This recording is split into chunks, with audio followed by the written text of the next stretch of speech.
Olá, sejam muito bem-vindos! Sou a professora Marta Patrícia e vamos ao nosso conteúdo de hoje? Aula 12, Objetos de Conhecimento, Matrizes Estéticas Culturais, Detalhamento, Aspectos históricos, sociais e políticos da produção artística do teatro, no contexto folclórico das matrizes indígenas, africanas e europeias, manifestadas pela sociedade contemporânea no território brasileiro. Vamos à nossa aula de hoje?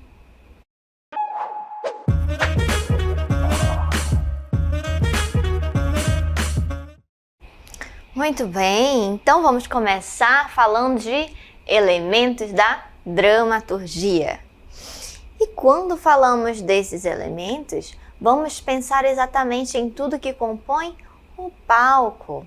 Olha só, já percebe que eu estou em um palco e aqui nós temos cenário, iluminação, porém vamos perceber as diferentes formas de fazer a linguagem teatral utilizando esses elementos que podem ser de diversos modos. Assim, não existe uma forma correta para a gente poder desenvolver uma dramaturgia. Vamos perceber que é possível utilizar um conjunto de leis imutáveis. E assim, dentro desse contexto, podemos ir dissertando esse texto teatral e dando assim vida a ele. Afinal, o mais relevante é refletir sobre qual teatro é importante de ser representado diante do público. E assim, a gente vai vendo que ao longo do tempo vamos passando, transportando e trazendo o que pensamos, o que sentimos, as nossas inquietações para a escrita de uma peça. Quando falamos dessa escrita da peça, vamos perceber que eu posso trazer isso de diversos gêneros, com diversas formas de fazer arte. Assim, quando falamos de trazer essa peça, vamos perceber que tudo tem um porquê na cena. Afinal, foi roteirizado, foi pensado, escrito, bem estruturado. E quando vai para o que a gente chama da caixa preta, por isso que nós estamos num palco aqui, que é o que a gente chama de caixa preta. Estou apenas aqui dentro desse formato, onde aqui passa a se tornar um mundo. E eu posso transformar essa caixa preta no que quiser, a partir da interpretação. Então, ao longo do tempo, vamos construindo a nossa história e a partir do entendimento da nossa vivência, vamos colocando isso também na nossa arte. Vamos avançando então. Olha quem chegou! Sim, esse aqui é Shakespeare. Muito obrigada pela sua presença, Shakespeare. Afinal, foi um dos nossos grandes dramaturgos, né? Temos aqui ele presente por ele nos trazer grandes referências teatrais. E claro, quem nunca viu essa imagem, né? Shakespeare segurando ali o crânio. São as reflexões, as indagações e inquietações sobre o ser, sobre a vida. O teatro nos faz refletir. Verdade, né, Shakespeare? Ele está dizendo, só sei que nada sei. Sim, quanto mais estamos envolvidos, imersos, estudando, percebemos que ainda temos muito a aprender. E quando estamos falando do teatro, estamos falando de trazer um personagem da vida para algo que estava apenas no papel. Então, quando colocamos a interpretação, não é apenas de você chegar e trazer o diálogo para a cena. Tem todo um contexto, tem a magia, tem a interpretação, tem o tônus, a presença. E claro, né, Shakespeare? O estudo. Afinal, arte, e quando estamos falando aqui de teatro, é também a gente perceber que é necessário ter um aprofundamento. Quanto mais a gente estuda, se envolve na história, vamos perceber que é necessário ter referências. E se eu não tenho essas referências, se eu não estudo, não me aprofundo, aquilo também não vai se tornar real. Se eu não acredito, não entendo todo aquele contexto, como vou conseguir fazer com que a plateia, o público, consiga enxergar e acreditar nisso? Então é necessário uma profundidade também. Muito obrigada pela sua presença, meu querido Shakespeare. E olha só, será que você sabe o que é dramaturgia? Então vamos começar? O que seria dramaturgia? A dramaturgia é uma arte incompleta, é apenas parte da obra final. Seja uma peça de teatro ou o roteiro de um filme, o acontecimento artístico depende de inúmeras outras etapas do trabalho, tanto para ensinar a peça como para realizar as filmagens e a edição.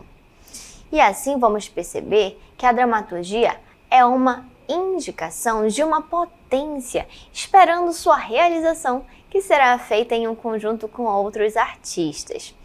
Quando a gente fala da dramaturgia, vamos perceber que tem ali um envolvimento para trazer aquilo à tona.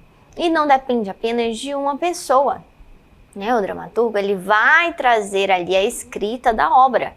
Mas para aquilo se tornar real, eu preciso o quê? Dos artistas, os atores que vão dar vida àquele papel, certo?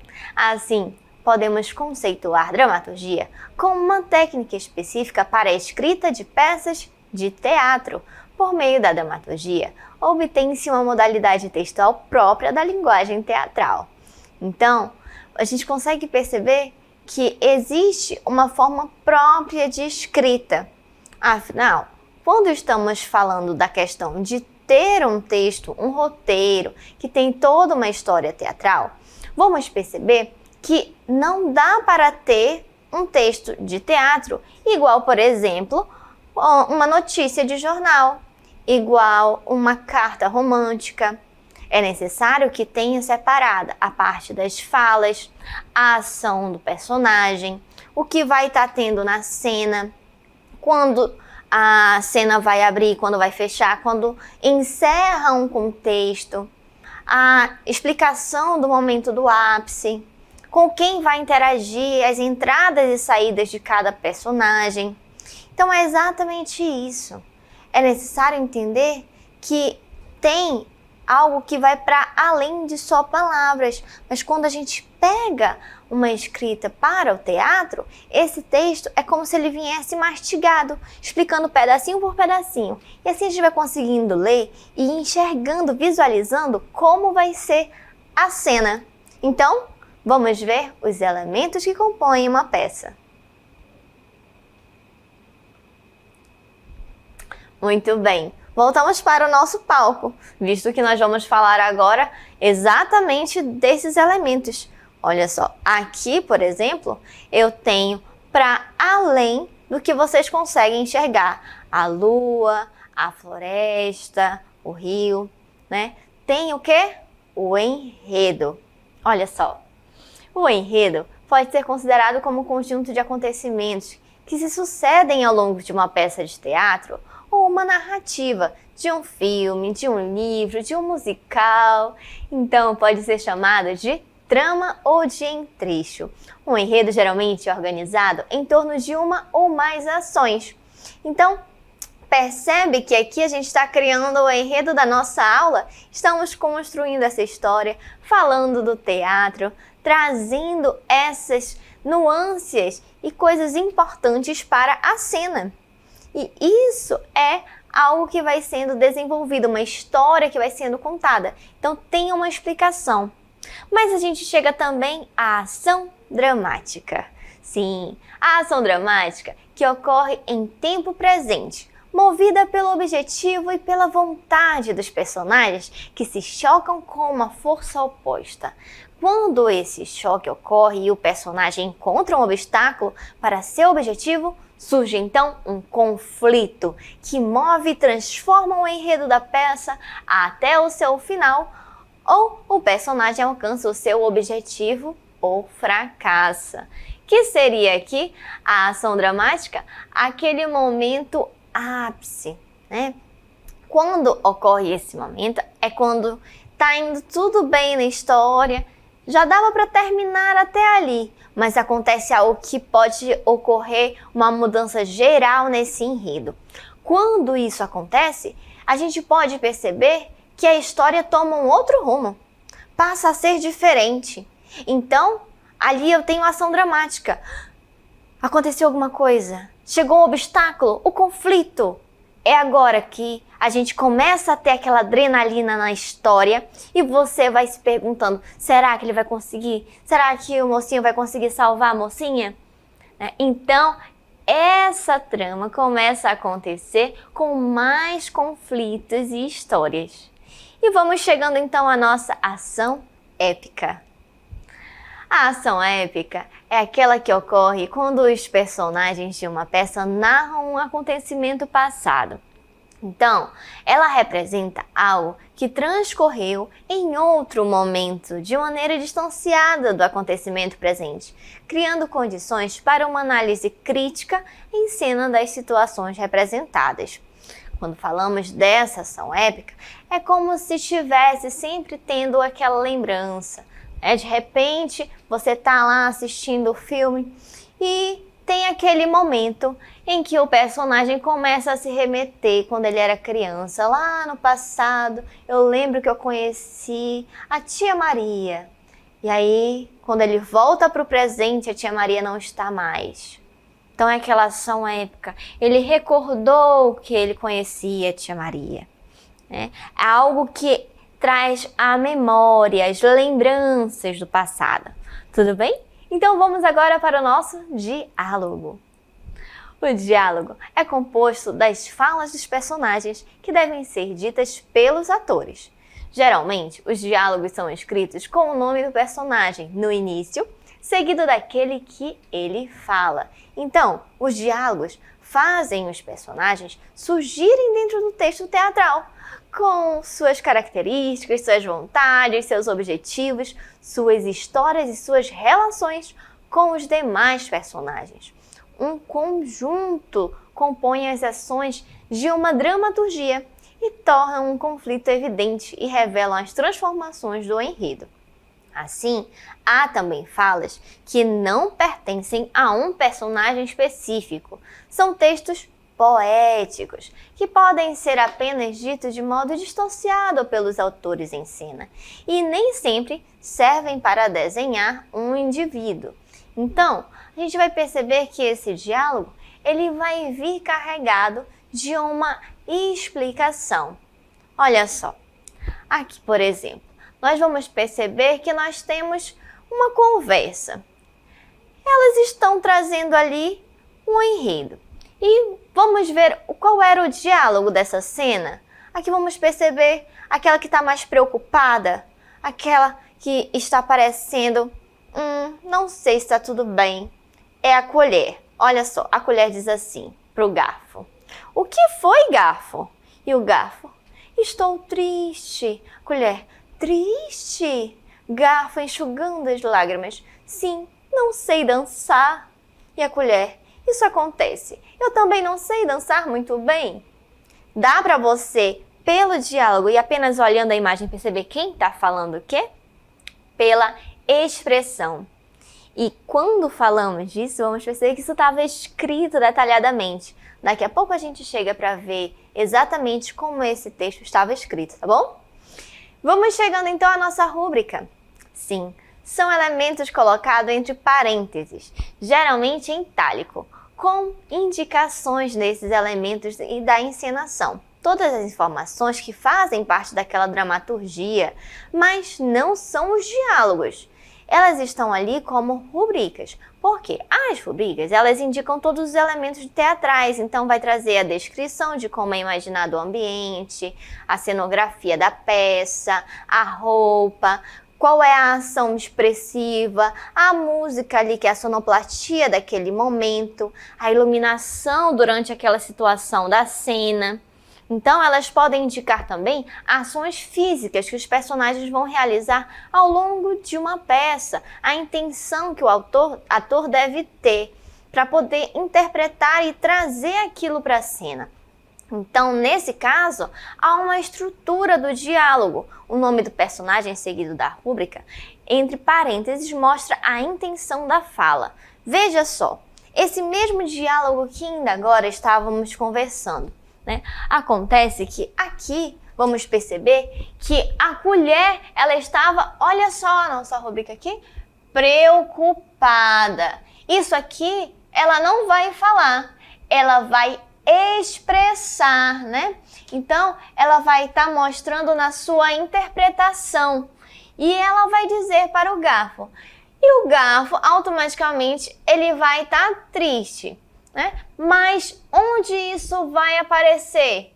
Quando ele vai enxugar as lágrimas. E isso não vai ser algo dito, vai ser a ação do personagem.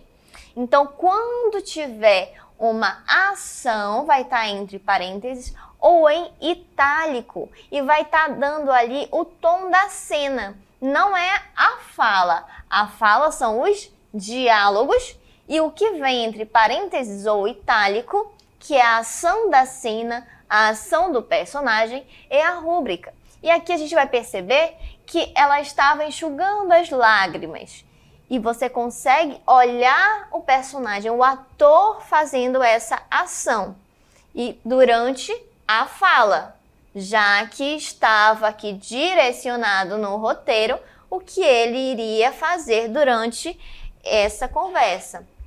Então, a gente consegue perceber que tudo vem descrito. Por isso que quando a gente fala que tem ali um roteiro, que tem história, a dramaturgia, eu vou perceber que ao ler o texto eu consigo enxergar tudo na cena acontecendo. Por isso que a escrita do teatro, ela é diferente. Mas percebe que eu estou sozinha hoje.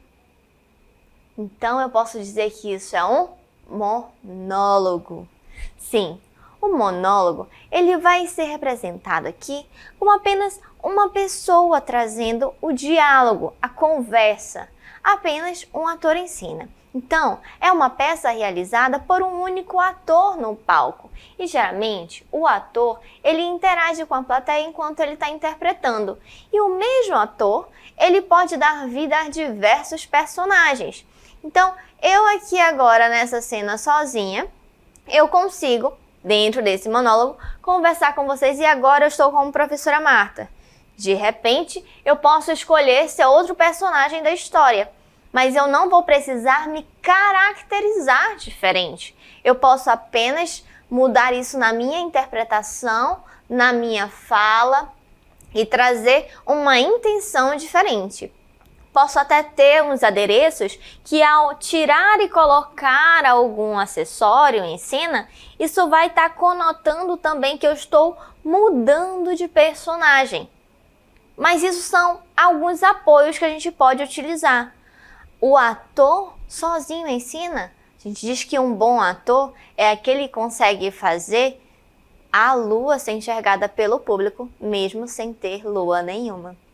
Então, aqui a gente consegue perceber exatamente o talento, como a gente diz, né? O trabalho teatral, o corpo que passa a ser não só mais um corpo ou um personagem, passa a ser vários, certo? Agora vamos para o nosso teatro documentário, que nesse tipo de peça, a dramaturgia, ela já passa por alguns recortes e ela vai ser ali para ensinar também um pouco. Então, esse teatro, ele vai trazer a questão das entrevistas, dos poemas, de textos, músicas e passando a trazer até mesmo um arranjo desses textos para poder ter uma escrita que vai trazer um ensinamento. E isso a gente chama de texto documentário. Quando falamos dessas peças, eles vão utilizar de estratégias como projeção, exibição de imagem, músicas ao vivo, até mesmo o uso de bonecos. A interpretação também pode variar ali da questão do registro épico e dramático. Então, quando falamos desses registros, vamos perceber que temos também a questão de trazer esse olhar para a história. E isso vai vir com o nosso teatro épico. Sim, após a Revolução Russa, surge na Alemanha o teatro épico. tendo como principal teórico Bertolt Brecht. E ele nos apresenta aqui a importância do personagem em relação à sociedade e não um indivíduo em oposição a outro. Então, a gente vai perceber aqui uma proposta de promover um olhar crítico dos espectadores. Aqui não vai ser apenas para olhar e rir e achar engraçado, ter uma historinha singela. Nada disso.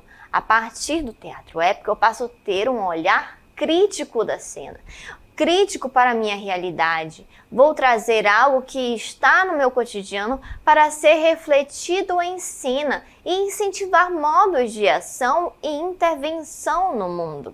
Então, uma das características do teatro épico é o assunto abordado nas peças, porque esses protagonistas, eles costumam ser trabalhadores, pessoas do povo, vendedores. Eles vão estar trazendo a representação dessa força coletiva. Tudo bem? Vamos agora à nossa dramaturgia e movimento social.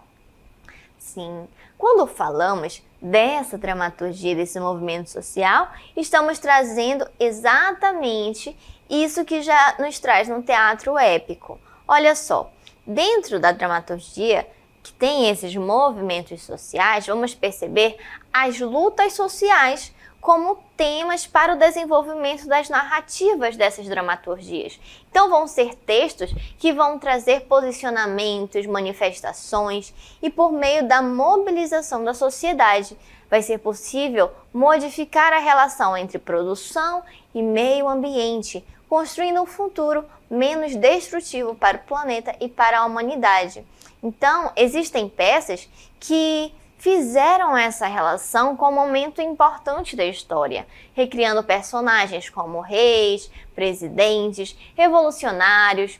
Essas peças elaboraram outras perspectivas para contar o passado e imaginar o futuro.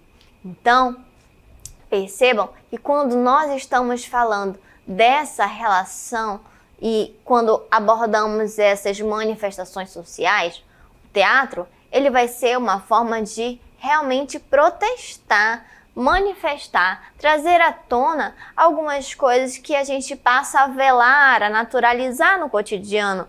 E isso é levado para a cena para ser refletido, criticado e assim poder ter uma mudança de pensamento da sociedade.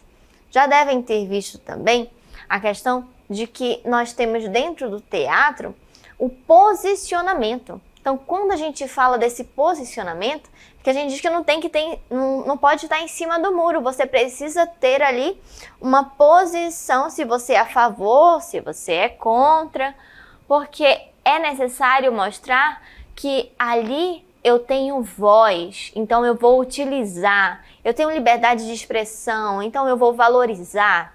E quando a gente fala do teatro, principalmente, porque é uma luta que vem de se posicionar não só no palco, na cena, mas também desse reconhecimento perante a sociedade.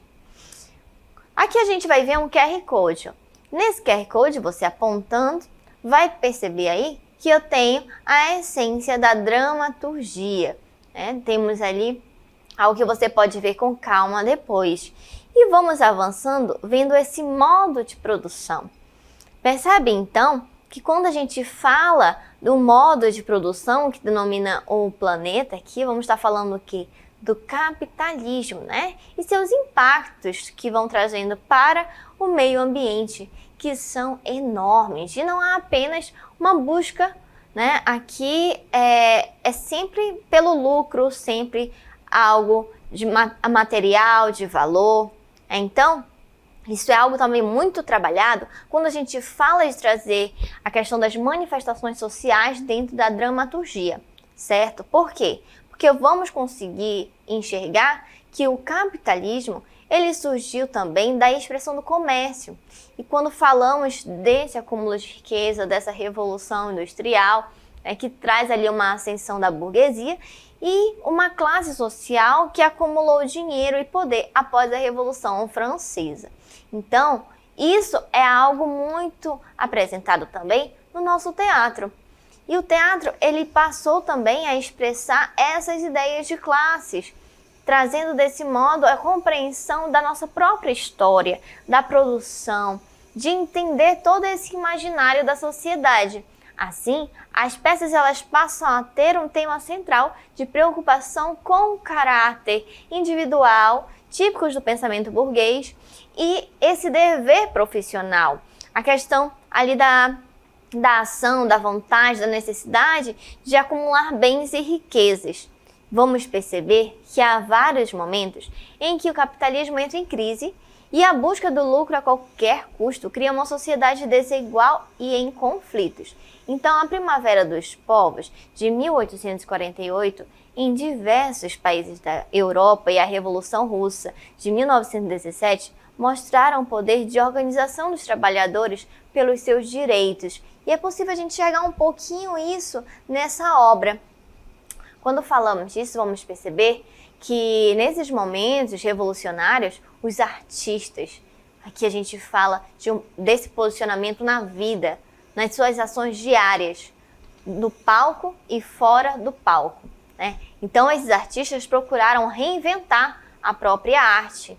Porque aqui a gente tem essa necessidade de fala, essa necessidade de manifestar, de colocar para fora, de ser e de mostrar, e não só ficar para si, mas também de conscientizar as outras pessoas, visto que a arte ela é aquilo que te traz também a reflexão, a criticidade, certo? Então, a imitação da realidade e as formas antigas, elas já não bastam. O artista, ele passa a criar novas visões de mundo.